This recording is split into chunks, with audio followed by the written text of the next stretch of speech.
গত কিছুদিন আগে আমি ব্র্যাক ইউনিভার্সিটিতে গিয়েছিলাম। আমার প্রথম একটা প্রাইভেট ইউনিভার্সিটি ভিজিট ছিল। তো ব্র্যাক ইউনিভার্সিটি আর ঢাকা ইউনিভার্সিটি কম্পেয়ারের সাথে প্রশ্নই আসে না।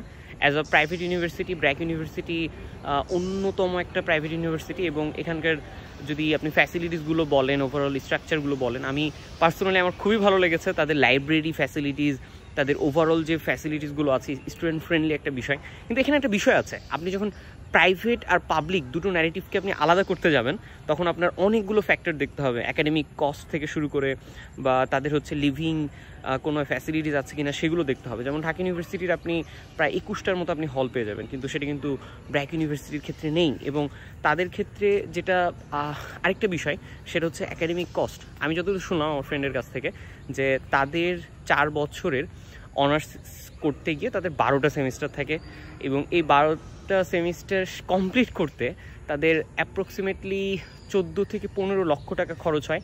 ডিপার্টমেন্ট ভেদে কম বেশি হতে পারে।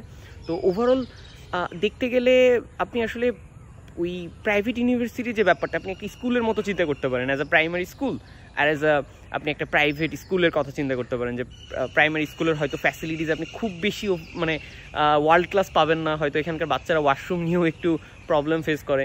কিন্তু অন্যদিকে কিন্তু প্রাইভেট একটা স্কুলের প্রতিষ্ঠানে কিন্তু তাদের নার্সিংটা অনেক ভালো হয়, তাদের সেভাবে করে আসলে তাদের একাডেমিক বিষয়গুলো দেখানো হয়। ক্লাসরুম বলেন, এবং নতুন যে পার্মানেন্ট যে ক্যাম্পাসটা মেরুল বাড্ডাতে, যেটা এটা তো বলতে গেলে একদম টপ নচ একটা বিষয়। আরও ক্যাম্পাস বড় হচ্ছে, তাদের আবার একটা ফ্যাসিলিটিস যেমন টার্ক বলে, তাদের সাভারে থাকতে হয় একটা সেমিস্টার।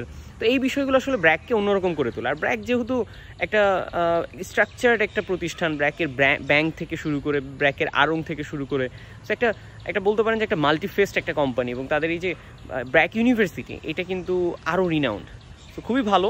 আমার মনে হয় যে প্রাইভেট ইউনিভার্সিটির মধ্যে ব্র্যাক, এনএসইউ বা ড্যাফোডিল, এগুলো মানে আমি এগুলো চেষ্টা করবো ভিজিট করার। তবে সবথেকে ভালো ছিল ব্র্যাকের অন্যরকম একটা ফ্যাসিলিটিস ছিল, অনেকগুলো ফ্যাসিলিটিস। তো আমি ক্লাসে বসেছি, লাইব্রেরি ভিজিট করেছি। তো ওভারঅল আমার কাছে খুবই ভালো লেগেছে।